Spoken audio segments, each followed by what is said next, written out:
I will describe my mom in one word: brave. Strength. Nurturing. Supportive. Faithful. Mommy is Loving. Masiyahin. Supportive. Maligaya. Loving. Proper. Mapagmahal. Strong. Caring.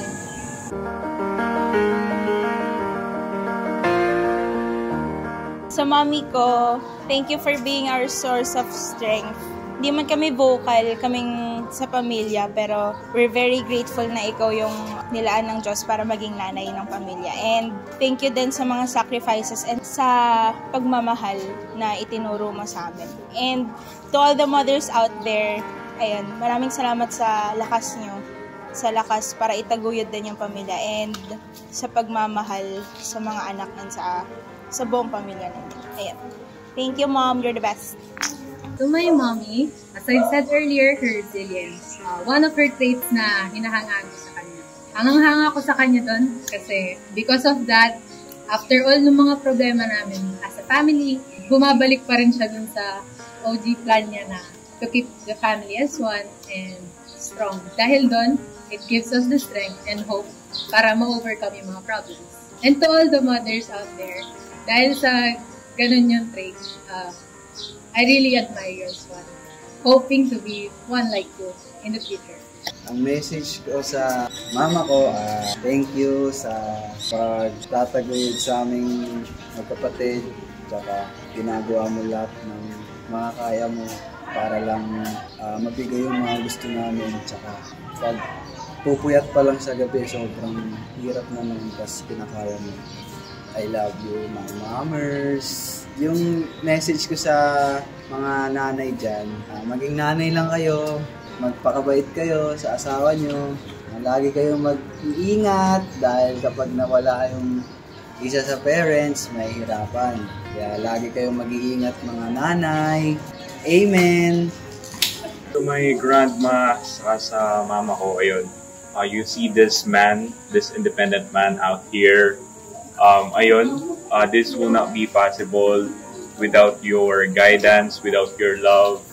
So I am very grateful and thankful sa patuloy na pagsusuporta sa akin, sa pagmamahal sa akin. So mahal ko rin kayo, and yun, manaway palagi kayong mag-ingat and stay healthy, and happy Mother's Day. To all mothers out there, naway patuloy na magningas ang inyong mga ilaw upang magbigay liwanag sa inyong mga pamilya, at patuloy na pag-alabi ng apoy na bibigay ng warmth sa pakiramdam ng inyong mga minamahal. So, yun lamang po. Mommy, thank you for being supportive as always. And syempre yung pagiging strength ko rin at times na down ako. And to all mothers out there, thank you for setting a model for us young ladies, for being caring and of course, pagiging smart sa mga decision namin. To my mama, thank you for everything that you've done for us. Thank you sa lahat ng pagmamahal at pag-aalaga mo sa amin. And we are so very grateful for having you as our mom. To all the mothers out there, patuloy nyo lang gabayan yung mga anak nyo hanggang sa maging successful sila sa buhay nila. And yun lang, love you mama. Message ko kay mama, tas sa mga magulang pa. I love you. Sana maging sobrang saya pa natin na pamilya. Mga nanay dyan, maging mother lang kayo ng mga anak nyo, and maging happy lang kayo. Yun lang. Salamat mami na nandyan ka palagi sa amin, na sumusuporta at nagagay sa amin. Kami ni Asad. Salamat din sa paggagay po sa mga homework din namin. Always support their child sa dreams nila, and sana huwag sila mag-give up sa buhay dahil sa hirap ng buhay ngayon. And appreciate your child.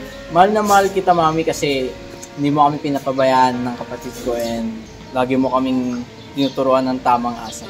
Yun lang, mami, I love you. Para kay mama, siguro, salamat sa pagiging malakas. Kahit nahirap ka na, patuloy ko pa rin nagiging masaya para sa amin, para lang hindi rin kami maging malungkot sa kung anong nangyayari sa bahay at sa kung anong nangyayari sa pamilya natin nila, Papa. At para naman sa mga nanay, patuloy lang tayo maging malakas kahit anong mangyari. Maging masaya lang tayo kahit na sobrang bigat na lang nararamdaman natin para sa mga anak natin na nilalakasan na rin yung loob para sa inyong mga nanay.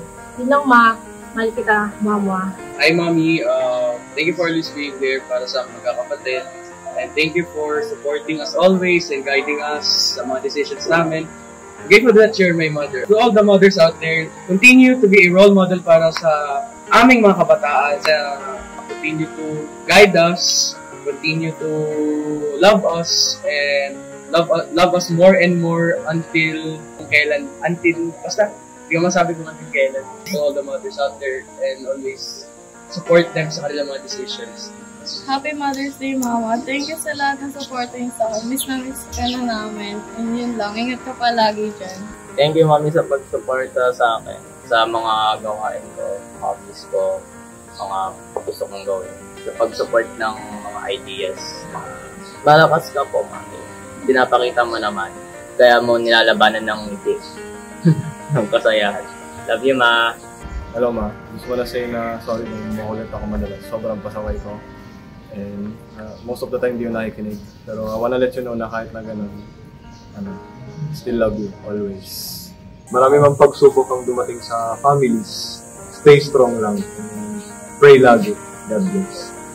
Ma, love na love namin ikaw, Ma. Kahit minsan hindi namin masabi sa inyo na love namin kayo. And thank you po sa mga binibigay niyo po sa amin and sa pag-aalaga sa amin simula ng bata pa kami. And sa mga mothers dyan po, continue to support your child po and ayun lamang po. Happy Mother's Day po. Happy Mother's Day po sa inyong lahat. Happy Mother's Day. Happy Mother's Day. Happy Mother's Day. Happy Mother's Day, Ma. Happy Mother's Day. Happy Mother's Day to all. Happy Mother's Day. Happy Mother's Day po sa ating lahat.